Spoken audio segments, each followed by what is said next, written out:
வணக்கம். முருகனின் கருவியாய் கணேஷ் ஐயா அவர்கள் மாத சஷ்டியை முன்னிட்டு அன்னதானத்தின் முழு செலவை ஏற்றுள்ளனர்.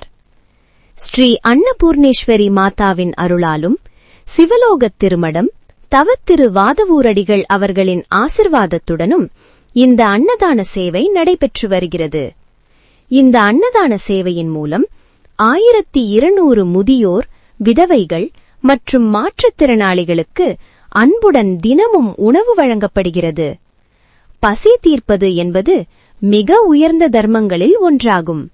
அந்த உயர்ந்த தர்மத்தை இன்று பக்தியுடன் செய்து வருகிறார் கணேஷ் ஐயா அவர்கள். மக்களுக்கு உதவும் இந்த அன்னதான சேவை மென்மை அறக்கட்டளை மூலம் தொடர்ந்து நடைபெற்று வருகிறது. இந்த நல்ல செயலுக்காக கணேஷ் ஐயா அவர்களுக்கு எங்களது மனமார்ந்த நன்றிகளை தெரிவித்துக் கொள்கிறோம். ஸ்ரீ அன்னபூர்ணேஸ்வரி மாதா மற்றும் முருகன் அருள் அனைவருக்கும் கிடைக்கட்டும். நன்றி.